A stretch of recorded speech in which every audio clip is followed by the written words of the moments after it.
Well, I think that Black people have been under attack since the founding of this country. And although it hasn't been mass shooting, it's been lynching. It has been killing Black people for no reason. I mean, this is unfortunately not unusual for American society. And, you know, Black bodies have been under threat. It's just always in the back of my mind, you know. Just every day I drop my daughter off at school, you know, I find myself sometimes just sitting there watching her until she's literally inside the school and closes the door. And you can't help sometimes thinking like, geez, you know,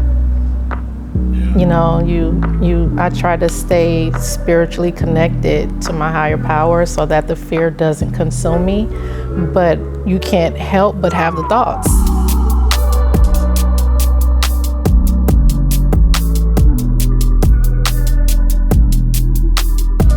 Hello everybody out there, my name is Jacobsen Valentine, and today we are doing a Feed the Mass special edition, Juneteenth edition of a Roundtable Talk, and we're talking about Black trauma and leadership. Today we have special guests that are coming into our studio, and we're going to talk about a couple of sensitive issues when it comes to being a Black leader, the traumas that we experience all around us, and I think this is going to be a very honest conversation. Because as leaders, we go through honestly a lot of scrutiny, and I think at least I know I go through a lot of the scrutiny. But also, we're going to talk about something that actually happened last week for us. So at the time of this recording, in May 14th, 2022, in Buffalo, New York, at a Tops convenience store, there was a violent act towards the Black community. 11 members were killed in the Black community, and it was racially targeted to the Black community. And you know, this is huge because I think as Black leaders, we have to pick a side, and or we have to, brush it off because it can affect our business. But I think there's a lot of that stuff where I think we need to really have a honest conversation. And I think as multiple generations are in this room, and we all have like very different backgrounds and approach these things differently, I really wanted to hear your guys' thoughts. But before we get into that, I want a special thanks to everyone who's here, and we're gonna have a quick introduction because I know this isn't comfortable. At least for me, I'm like super uncomfortable having a discussion about race and talking about my own experiences because I feel like I've gone through a lot in my life to kind of put these things aside to keep the hustle going forward. So let's start with introductions with everybody before we get into, I'm already going into my own stories. Let's start with introductions. We'll just kind of work our way around the corner. So, Madam, would you introduce yourself to everybody out there in the world? So I'm Dr. S. Renee Mitchell, and I am a former journalist. I am a creative revolutionist. I work with youth around healing from racial trauma is what I got my dissertation in. And I'm glad to be here having this conversation. It's very necessary. So thank you for inviting me. Of course, thank you. All right. Lady of the hour, Ms. Rashonda. Hi, my name is Rashonda Crisp, and I own Gracious Teas Apparel and Literature, and I advocate for women and support them through their healing journeys, in regards to self-care, self-love, and knowing their worth. Love it. And a couple weeks ago, I went to the Queen soiree. I was the photographer, I wasn't the Queen. And it was an amazing opportunity, so if you ever get a chance, please go check that out. It's super cool. Well, and I am Philip Johnson. I wear a few different hats. I work for a nonprofit for my day job, Friends of the Children, as direct service program manager, assistant pastor at the Faith Center, co-owner of Bishop & Sons Baked Goods, I do a podcast also with my wife, Brittany and Joe, and do a little music here and there as well. So let's get into our first question. May 14th, 2022, we hear that there's a shooting, and unfortunately, I feel like we hear shootings all the time, but not even just a shooting, but it was racially motivated towards the Black community, with the act of ongoing to the Black community, to a prominent 85% Black community, to kill Black people. So Dr. Renee, tell us, what was your reaction? My initial reaction, of course, was sadness, a lot of frustration, and just a real weariness of hearing about Black death and the emotional weight of having to, absorb that. I think in our culture, because we are communal, that we feel a sense of connection to the Black folks who were killed. Felt connection to George Floyd, felt connection to, all of the stories about Black death. And so it just takes an emotional toll on me and on others. So it was a real sense of sadness, but a real weariness around it as well. Rashonda? For me, it weighed heavy on me. It was hard to hear about it. It was definitely hard to watch the grieving families, during the press conferences. I was able to watch a little bit, a very short piece of one of the daughters of one of the elderly women, and it just weighed heavy. So my initial reaction was anger. I was disgusted, and just adding to just being emotionally drained from, just for the families, and can't help but thinking about my family and my sons and my daughters as we send them out into the world every day, not knowing if they're going to make it home because of someone else, decides to choose. I'll just leave it there. I'll leave it there. Yeah. No, I think I relate to that fear and concern, for your loved ones. I think one of my initial reactions, and I'm glad we have this panel, it's like a spectrum in our Black community. I think I could have just been on autopilot. Just being honest. When it first came out, I was like, what in the hockey sticks? It's just happened again. Okay, let me set that aside. I got to get back to that, right? And figure out but as the days went on and you find out more so about, the, whatever you call it, I can't think of the word right now. Yeah, when you think about the motivations and you think about, what the shooter, is claiming that he was motivated by. I think more so the main thing was more so of that replacement theory rhetoric, that's kind of just perpetuated. And so it's for me, it's still, you would think that in 2022, we'd be a lot better off. I feel like we did make major strides. I do want to point out how you mentioned George Floyd, and we had talked off camera about that as well. I do believe that the pandemic, also aligning with the timing of Breonna Taylor and George Floyd, I do believe that it did spur a type of, it allowed people to see for the first time. Even people who from dominant culture, white people who, could be just good natured white folks are just oh, that's just not really a big problem anymore, but they were able to see for the first time. And I think it awoke something in people who could be potential allies. And it made us more sensitive to have to watch that or to hear that happened on camera.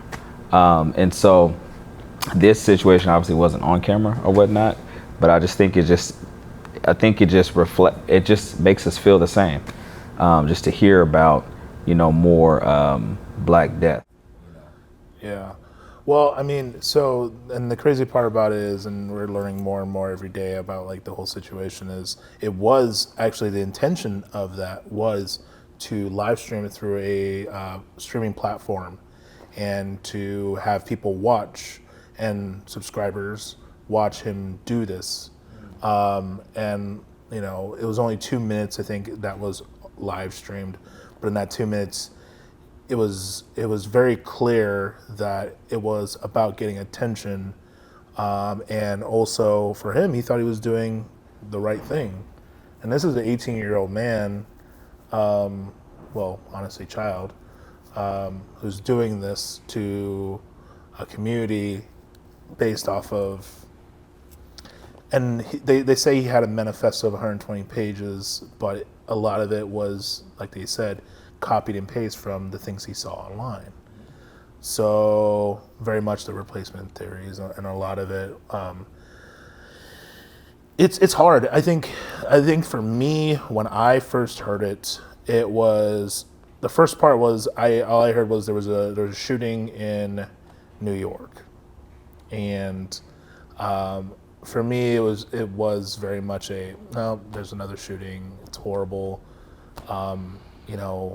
Thank God it wasn't in a place where I have family or anything like that. But then when I hear that there was someone who planned it out, who drove 3 hours to scope out the area that he wanted to do it, who picked a community of predominantly black people, and said, this is where I'm going to do this. And then went back, bought a gun, or a couple guns, and then came back and did the shooting. That's an evil that I have never seen from at least Americans. I've seen that kind of evil like across the globe, but I think to have it be in America during my adulthood is something that I've never seen. And I'm pretty sure there's stuff like this happens all the time, but like for me it was very shocking to be like, oh, this is the stuff that I see in movies, and this is the stuff that I hear in history books, and or I see online, and like theory this stuff has happened back in the day, and now I'm just like, no, this is like terrorism in our own backyard. And when it happens in your own backyard, it's huge. So for me, I was just scared, because I think it's also a situation of like there's enough information out there and online to encourage one kid to do this. That's the scary part for me. Because if there's just one kid who's affected by everything that he sees online, how many more kids that are out there that feel the same way, or parents aren't having this conversation, or have access to, the ability to do these things?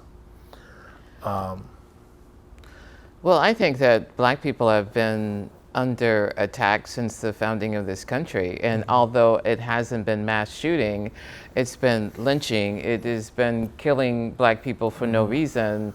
I mean, this is unfortunately not unusual for American society, and Black bodies have been under threat, under attack, and fear has always been used as a self-regulation tool, which is why I think it's important that when we hear this, we don't give so much into fear, because it has been used as a way to keep us within certain neighborhoods, keep us thinking a certain way about ourselves, having us fear each other. It's a strategy, it's a tool, and I just don't think that this is new. I think that there is there's been a perpetuation of it because, young people spend a lot of time in video games where it's all about shooting and killing, right? So then to translate that into real life is not that big of a step. And in some ways it just feels very intentional. And so I just don't feel like that's unfortunately new. And I don't think that that's the end of it, but I think it's really important that we as Black people not give into that fear, not allow that to restrict us from where we move and how we move, but just to again just still be aware of the hatred that still exists and has always existed when it comes to how white people feel in general about Black people. Yeah, and I'm glad you said that, and because my next question is going to be like, have you ever felt that fear that this could ever happen to you? And like, I think that's kind of like, for me at least, I feel that like, yeah, this could happen to me. Or to like a situation where we're handing out meals and like someone could attack me. I mean, there's been tons of times where I personally have gone out and, passed out meals in really sketchy neighborhoods and honestly got called a nigger, like by a homeless person. Like, it sucks. Especially in like early pandemic, that has happened at least 3 or 4 times, and I'm giving them food. Wow. So, yeah, have you guys ever felt that way, like that fear that like you could lose your life in Portland? Yes, definitely. Not only Portland, no matter if you're traveling, now you have to be, like you spoke on awareness, even going to events. It can be family events, like taking the kids to an amusement park, or it's just always in the back of my mind, Just every day I drop my daughter off at school, I find myself sometimes just sitting there watching her until she's literally inside the school and closes the door.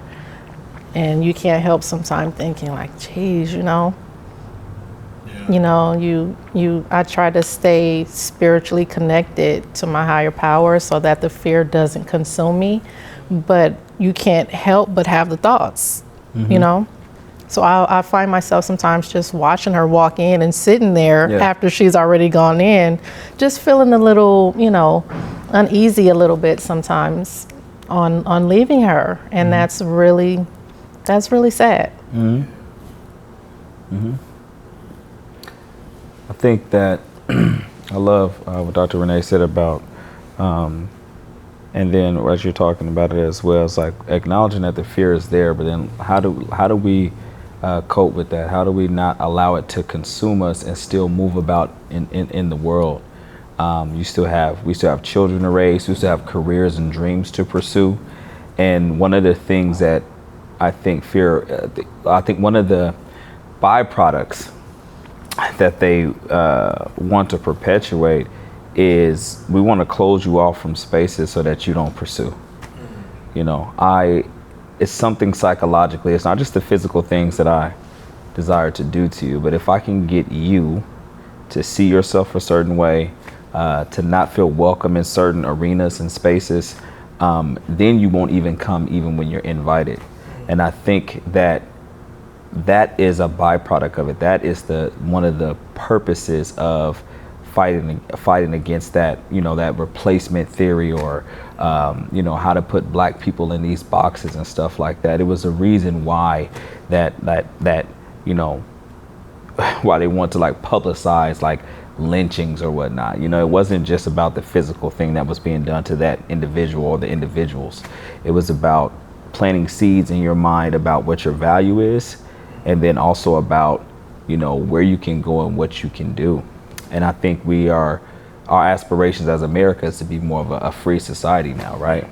And so I really do believe that is some of the reason why people who are politically on the if you are left or right, but I think there's a lot of things that happens in conservatism where it's like, we want to have things that say that you're welcome at the party, right?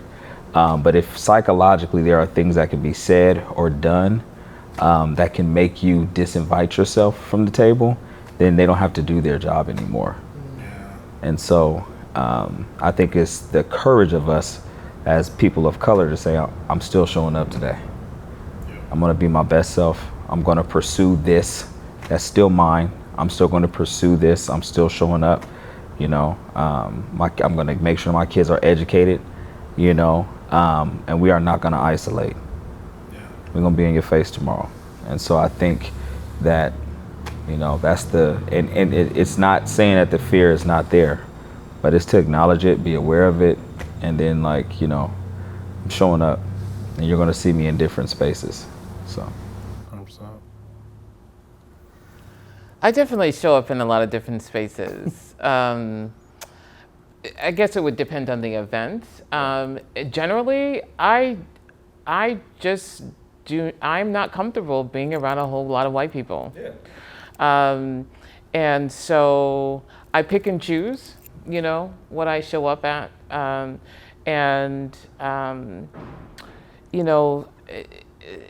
But it's not because of fear, it's just because of sometimes the energy. I feel like the intention to make Black people the bad guys, right, is strategic. And I really feel like it stems from mental illness. I mean, it doesn't make any sense, any rational sense, because we're actually, being fearful of what white people are going to do, right? And then we get indoctrinated with that, and then which is what ends up in gun violence, right? Because this we're just taught over and over again what is incorrect. And because Black people tend to be so much more compassionate, so much more loving, so much more welcoming than other racial groups. And so, when we buy into this lie, then that, we start reflecting the kind of behaviors that are stemming from this mental illness that really has created a situation where white people fear us when they're the ones who really should be feared because of situations like this. So it's like this, it's a mind game, And so I think it's always important to understand where this comes from and how we need to be particularly aware and cautious of not adapting some of those belief systems and not allowing us to, like you said, just show up where you want to show up without, allowing fear to dictate where we go and, that kind of thing. Definitely.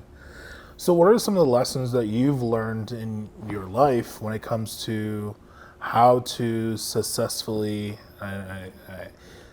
navigate, racial tension in either your business or being a leader? How have you guys successfully navigated through that? Because I feel like there's always landmines or unforeseen or even foreseen things that where if you take a stance about a certain thing, all of a sudden you're this person. So and a really good example was I put up a Black Lives Matter flag, and it's still up here in our studio. And I actually had a really good friend say, "Hey, that's a Marxist thing," and I'm like, "Is it?" Okay, and it's just those the politically correct, people out there. And so how do you guys navigate being supportive of the Black community, being supportive of Black rights, being a Black leader, being successful and wanting to be in the bring up other Black people and other Black businesses? How do you navigate that? Well, for me, since I advocate for all women, which includes exactly what it says, all women, When I have my conferences and my workshops, I include everyone, but I also invite in speakers who speak to us solely, so that we can see ourselves in that person that's speaking to us, and we can relate to them in a different way than other races of women that are there, not excluding them. Because we're all human beings, we're all, in this together. And, I try to incorporate us in everything that I do without excluding the rest of the world. As far as my business is concerned, you spoke about that, the business. But like I said, I just always keep us in mind first. And make sure that the women that come and are a part of my conferences and events, again, see themselves through these speakers, through these women, and also make sure that they're giving the message of, mental health awareness and self-care and all of that, So that's how I try to not put my business in a box as far as solely advocating for Black women. But when you come, you're going to resonate as a Black woman, and you're going to take in something that's solely for us at the same time, that I'm embracing everyone. Yeah, it's very interesting. Yeah, it's very interesting you said that, because like, in a sense, your business is a reflection of you.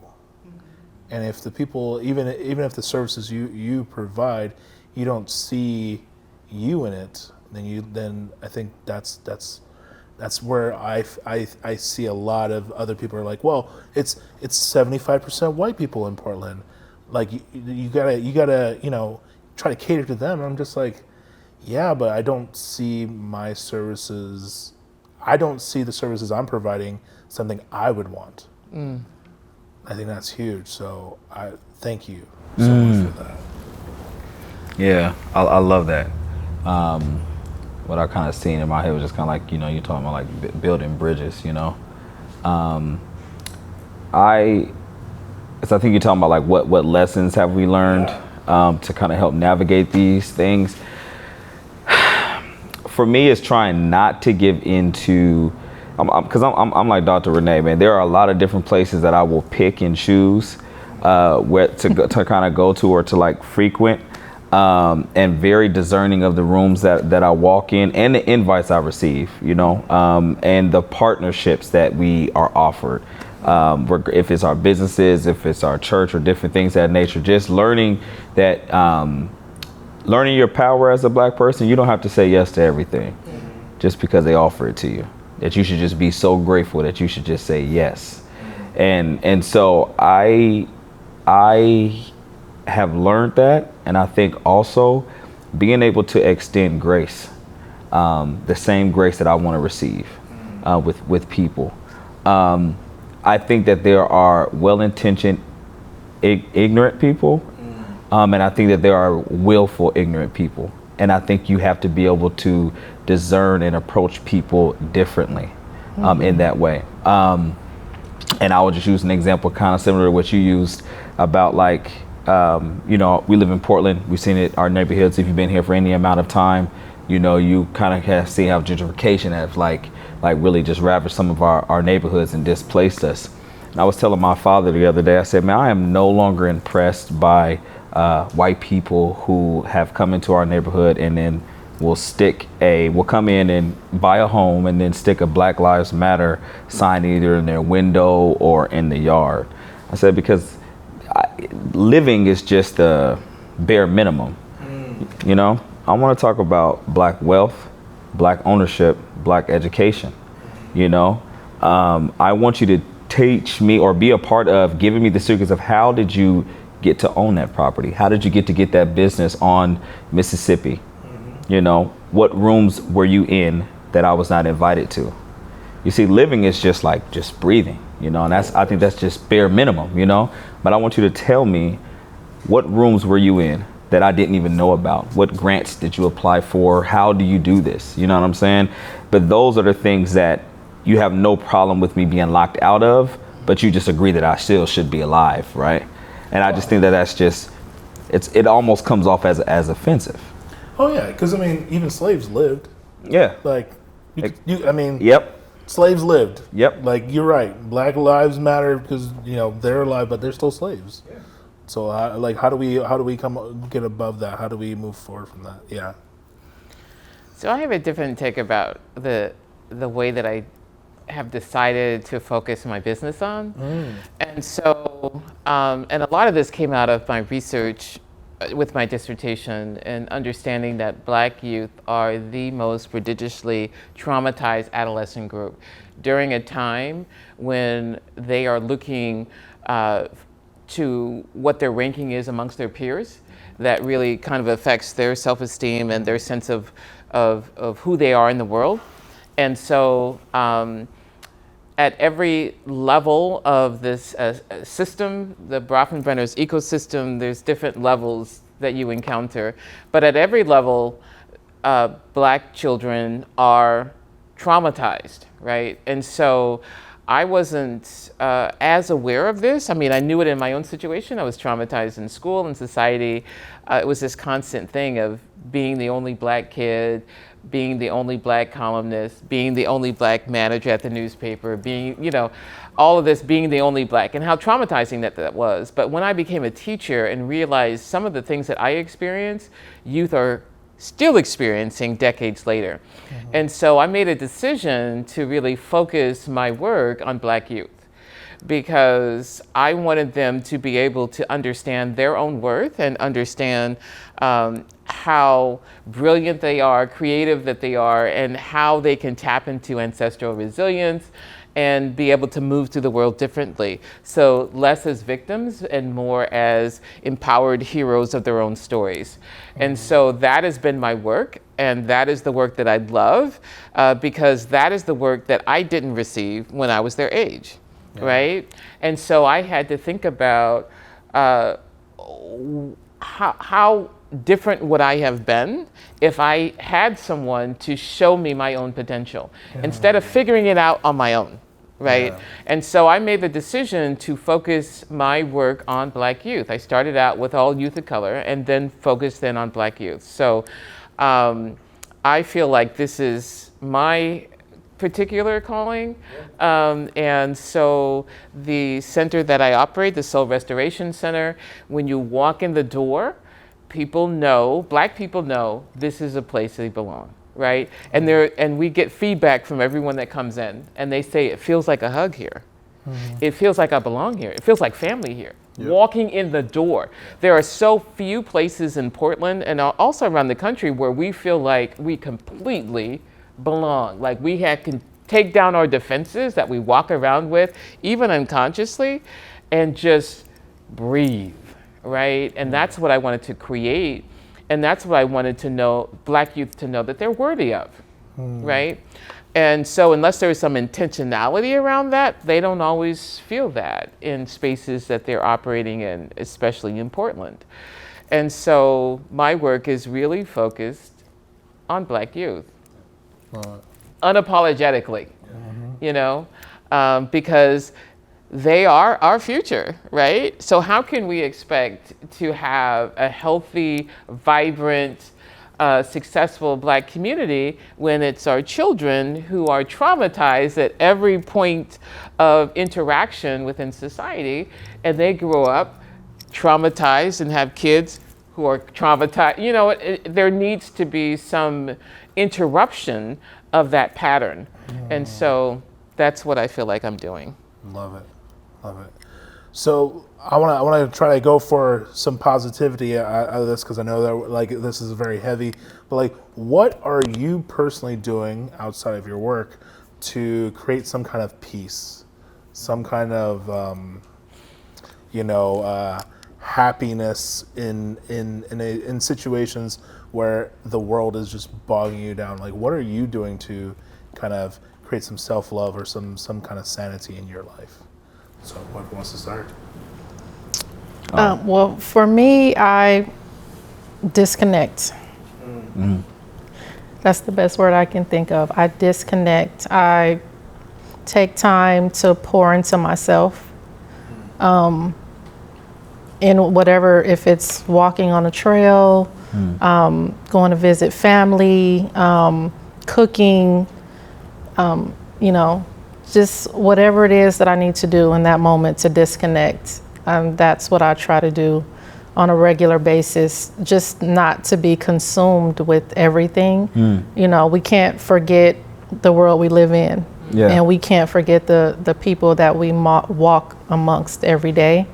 But it doesn't have to consume us. Yeah. Life is not given to us by each other. Life is a gift. And I try to look at it that way, and I deserve to live in it. I deserve to be happy. Yeah.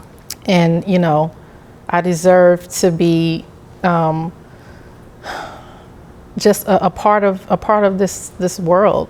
So that's what I do. I take my time to have my self-care, and just pour back into myself so that I can keep pouring into the community of women that I serve and my children who depend on me. And, you know, I just make sure that I'm full as often as I can so that I can keep giving and loving, and, you know, I just do my best to do that. Yeah. Well, the poet Audre Lorde said, indulgence or taking care of yourself is not self-indulgence, it's self-preservation. In a world where we are not really respected, loved, appreciated, that kind of thing. So it's very, very important, just like you said, to just take that time. And so this started for me when the pandemic first started, me paying attention to how I'm feeling and knowing that affects everything, right? And so I had gotten caught up when the pandemic started, and I was sad. I wasn't sleeping. I wasn't eating. I was just not in a good headspace. And there was a older black gentleman who was walking toward me on the sidewalk. You know, we were all wearing our masks, of course. I didn't know him, but I was sad. I was just like in a space that was a very depression or whatever you want to call it. And when he came toward me, he gave me the nod, right? Changed everything for me, because I felt like, you see me, you acknowledge me, you're honoring my dignity, and it just made me so happy, right? And so I realized what I needed most of all was joy. And in order for me to get joy, I had to give joy. You know, from a spiritual concept, right? You have to think about what it is that you want instead of what it is that you're fighting against or that you don't want. I wanted joy. And so that's how I started spreading the Black Joy Virus campaign, because he turned my whole mood around just by that one act of acknowledgement that I didn't feel so lonely anymore. And so my intention is, that's how I get my joy, is by giving other people opportunity to experience joy and then to spread it to other people. That feels very, very good to me. And that's how I stay grounded. And so what my employees that work for me, we practice that. Like in the first month that they've worked for me, they all got gift certificates to go get a body massage, right? We have a team lunch where we bring lunch in, right, from a restaurant, and we're sitting together and we're talking, and we have grounding circles where we just really talk about some of the things that we're experiencing, so we know what's in each other's head, and we start to understand each other's hearts a little bit better. And also bringing them cookies, so there's a real intentionality about creating space for joy as a form of self-preservation. So I take it very seriously, because if we don't, then it's easy to get caught up in the way, this energy in the world, right? And so I'm always trying to be conscious of joy. Yeah, I think for me, I think the best way I kind of move forward is there's a acronym for fear. It's the false evidence appearing real. And for me, the way I overcome fear is honestly educating myself more. And I think a lot of it is also just experiencing like life, and if I'm not really sure how things are going to go, I always try to seek people who just know more than me. Like there is a thing about like finding wisdom in your elders or people who have experienced these things and just saying like, hey, I'm going through this, and like for the first time I'm having an existential crisis about being a black man who like in Portland, and I'm not really sure like if I'm safe, if I have a target on my back, and you know, hearing all these things online. And of course I'm a social media junkie. I'm addicted to my social media, so like I'm hearing every spectrum of like this is just going to get worse, and this is only a phase, and all these things. And like, so for me, I find freedom and solace from honestly getting evidence that like, you know, we can get through this. I can get through this. Surrounding myself with, Philip, we're like best friends. Like we've talked a lot about stuff, and you know, I've shared my heart with him about like, you know, things and my fears and everything like that. But it's super important to honestly seek that wisdom, seek those people who can, you know, as crazy as it sounds, like tell you it's going to be okay. Yeah. I think that's super important. Yeah, I think the number one thing that keeps me rooted is my faith. I think one of the scriptures that come to my mind is Psalm 23, where it talks about, yea, though I walk through the valley of the shadow of death. And I remember I will fear no evil, right? But I think one of the things, just like when I read that scripture, it reminds me of like, you know, you think about the valley of the shadow of death, right? It's like, it's not death itself, it's just the shadow of it. It's a shape of it, a reminiscent of it. Like you're fearing something that isn't even, you know what I'm saying? It's trying to make you fear, you know what I'm saying? And I think one of the ways that I just really stay rooted is even when I'm walking across the political spectrum, or is it conservative, is it liberalism, is it left, right, Democrat, Republican, I think one of the things that really keeps me in the middle, man, it's just about like I talked about earlier, it's just that grace, man, kind of like extending the same grace that I want to receive. And I think that is what keeps me rooted. Now, what gives me like joy and helps me like, you know, my disconnect or unplug or how I refill, man, I think my family time. And I think it's really important, like Dr. Renee was talking about earlier, I think it's really important to find your circle or your village of people who will affirm you. I think a lot of times for people of color, sometimes we kind of like can find ourselves either begging or acting out in different ways when we don't get that from places that we wanted to get it from, whether we get it from different establishments. And so then we don't show up as our best selves in other places. And so I think it's really important for us to find our village where we can be affirmed, you know what I'm saying, so that we can go back out into the world and be our best and better selves. Like no matter what happens to me out there, I know I have a place to lean on, to be affirmed at. And sometimes for people that's their biological family, but then sometimes you got to be more creative and make your village. You know, I wasn't born into it, I had to make it. And so I think that is, and that's okay, you know, that is okay, you know, so. Definitely. All right, my last and final question, and it's not on the sheet, but I think it's a really good first step. How can allies, people that are not black, how can they help us through these times where we're not feeling secure in our own community? I think there are people who want to help, and there are people who really are good-hearted people that are white, Hispanic, Asian, and they want to be here for us when these things are happening. What was something you can tell them, one thing that they can do to help you get through these things that you want from them? Who wants to go first? Well, that's a tough question. It is. I don't. My honest opinion. Yes, this is an honest chat. Nothing but honesty around here. I love it. My honest opinion is, they can't. That's how I feel. Yeah. You know, living in this skin is something that you have to do in order to fully understand and feel all the things that we feel as Black people. And I don't have the answer to that question.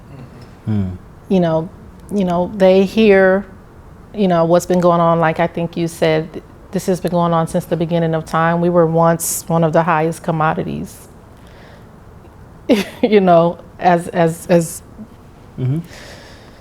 slaves and before then as well. So I don't know what they could do that would help this situation. There's no way, we live amongst evil, and the hatred is so deep rooted against us. It's just something that's gonna have to be changed in our Creator's time. Yeah. I feel that His will is done in our lives every day. I try to stay spiritually grounded as well, and that helps me to navigate through, everything. But I'm sorry, I just don't think anyone can understand the depth of what we go through unless you are actually living and walking in our shoes. I do think that there are things white people can do. Okay. Because it's white people who are raising these racist white kids who are shooting Black people, right? Somebody's raising them. Somebody's teaching them stuff, right? And maybe no one's raising them. Exactly. So, which is an issue in itself, And so recently I was, so there was a requiem, African American requiem. Requiem means honoring of the dead, right? And so Damian Jeter's brilliant composer kind of twisted it to try to honor the Black lives who had been killed from lynching, gun violence, police violence.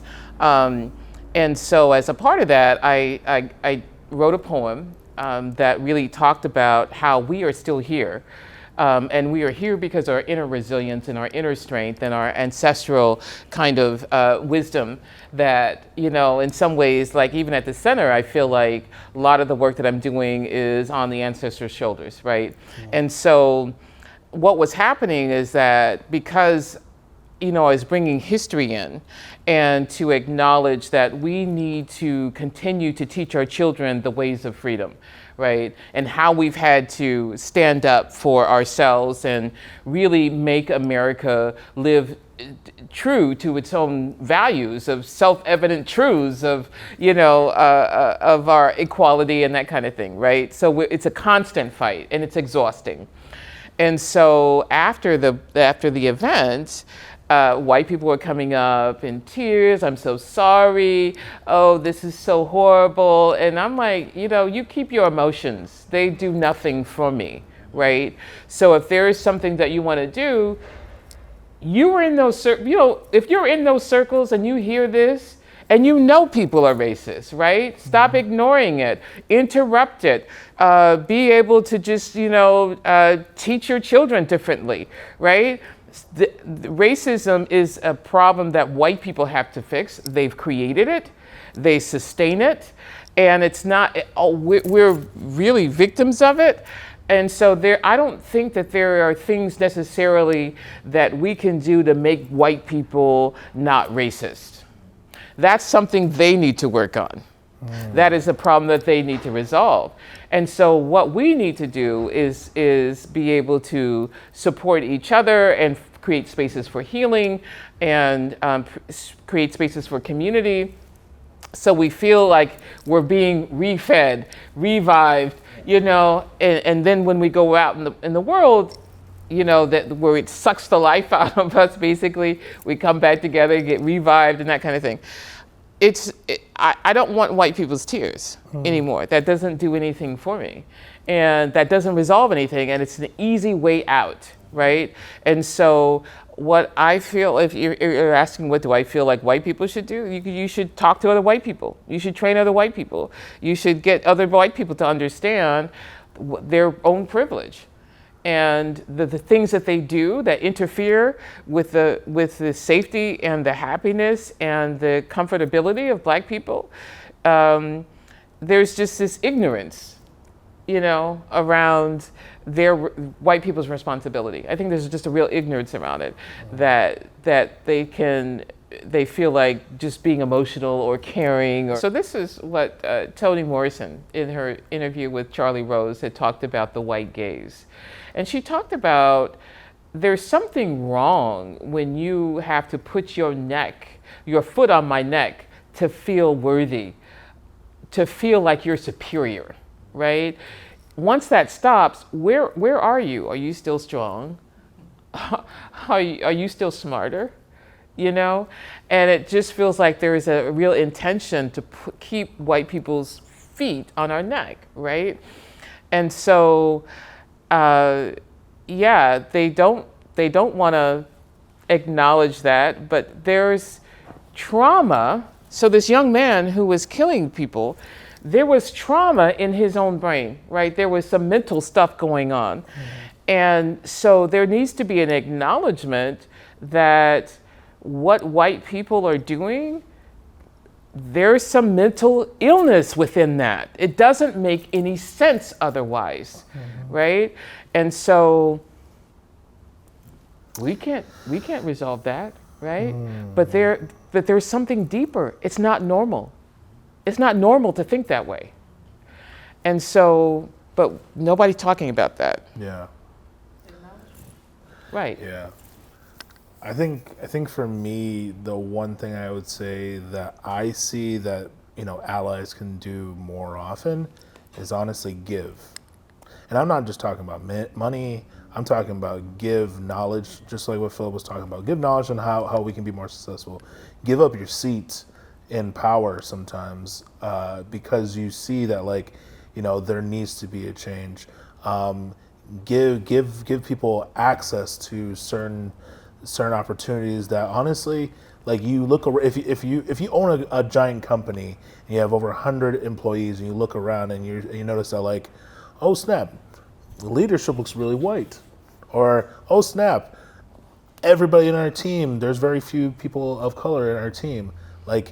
Give people an opportunity. And I don't know, I think in a sense, if you when we talk about DEI, diversity, equity, inclusion, there is some major opportunities that as allies, if you feel that you have a privilege, share that privilege. Use your privilege to better a person of color or a black person's life. That's super important. I think if you're going to be an ally, acknowledge that I have this privilege and use your privilege for betterment of black community. If that's what you care about. If you say Black Lives Matter, then you should be willing to hire black people and seek black people and look for black leadership and support and put your money where your mouth is. So that's just my thought. Absolutely. I don't really have too much to add. I was saying the same thing, man. Just, like I was saying earlier, you were talking about the emotion or whatnot and the tears. There's nothing, just like I said, the Black Lives Matter sign, and it doesn't do anything for me. It's like an easy pass to kind of keep going, right? But one of the things I would say is just the very same thing that you said, man. You don't even have to like me, right? And I'm not one of those people who have this, have this utopia in mind that all of us are going to be able to like each other and just absolutely get along and live in kumbaya, right? But even if it's if you're an owner of something, or you're talking about companies and stuff like that, what ways can I give up of my privilege or give up of my, power or whatever in order to aid in the empowerment of people of color? And as you begin to do that, as you look to hire, a side note, hire qualified black people. Do not hire a token. You know, make sure that they are qualified to do the work, and then also make sure that it's not just the black person that you just like who will always agree with you. You see what I'm saying? A lot of times they will hire a token that is less qualified, but you know you can manipulate or maneuver that person. And so hire a qualified person who is assured in, you know, who they are, their background, you know what I'm saying? And they're on a sure footing. Because see, it's easier to hire someone who you feel like you can maneuver and manipulate, right? But hire someone qualified. That's just a side note for you guys out there, you know. But I really do feel like that is one of the ways that really does help empower our people, man. Like I told you, like, you don't have to like me. Teach me how you do your tax codes. You don't, you know what I'm saying? Like, how did you write that off? Okay, so how do I go about this? That's real empowerment. And you don't have to like me to give me that. You know what I'm saying? I'm not asking for a monetary handout always, but it's them that social economic information that then we just implement ourselves, and then we also go back and teach our community, you know. And create an environment for them to succeed. Because I think that's also another thing is I have a friend who works at a large corporation. I can't say their name, but she was the only person that was black in leadership, but also the only person black in the entire factory. And of course everybody was like, oh, well, she's what do they call what is that word? It's where affirmative action hire, like much like a token, and they're like, "Oh no, she's super qualified for the job. She has all of she knows how to manage people and everything like that." But leadership who hired her never gave the I wouldn't say the support for her to be successful. So when they go and when she comes to them and say, "Hey, this has happened. They've treated me like this way," and they're like, "Well, you just gotta kind of get them to like you." That's probably the most damaging thing anyone's ever said was you have to dim yourself or form into whatever they want you to be so they like you. Right.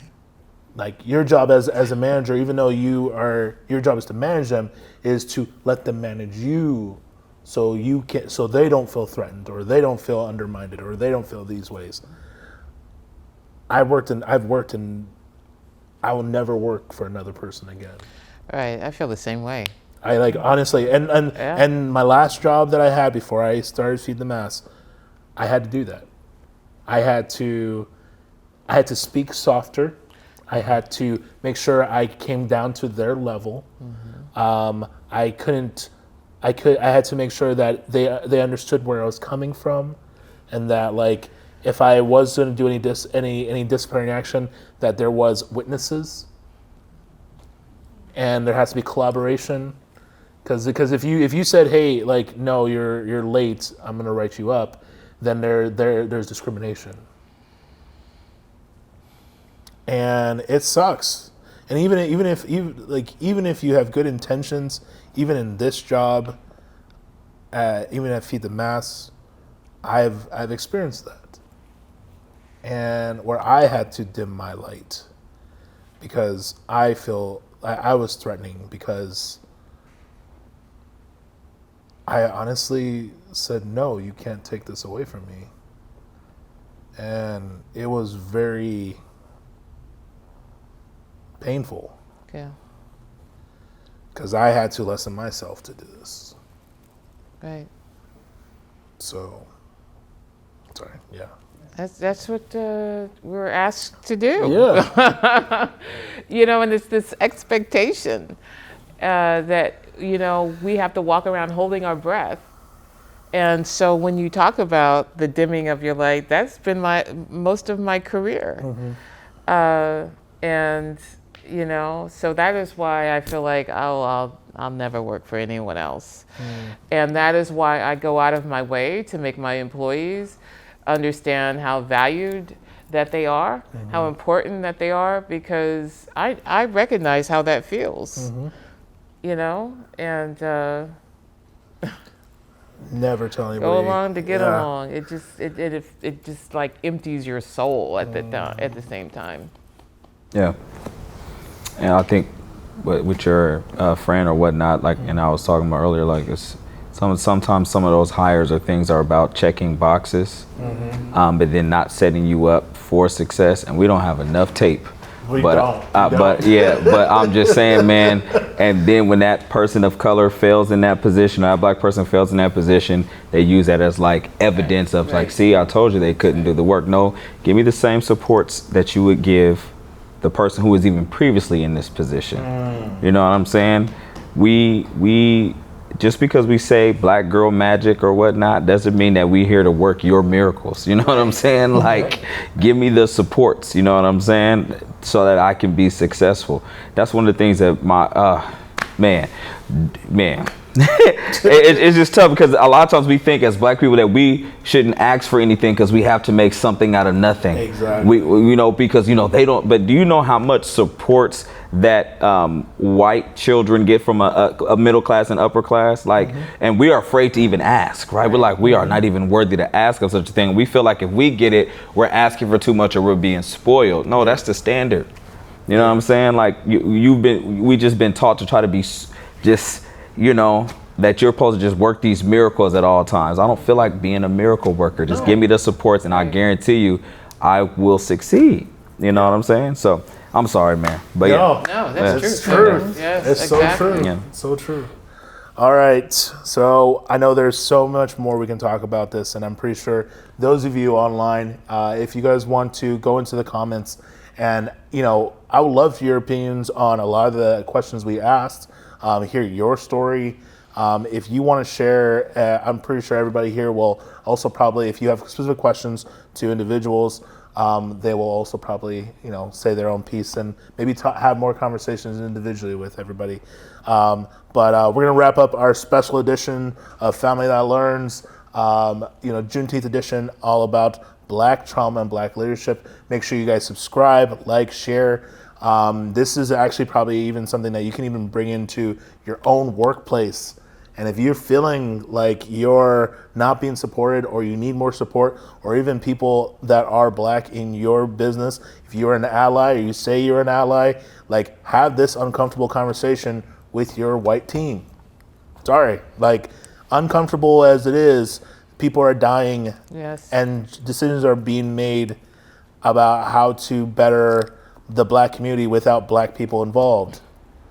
So if you find anything of this value, please subscribe, like, share, tell people about this. And thank you, everyone. Dr. Renee, Ms. Rashonda, and Philip, I appreciate you guys so much. Thank you for having us. Yeah, absolutely. And yeah, have a wonderful day, y'all. Be blessed.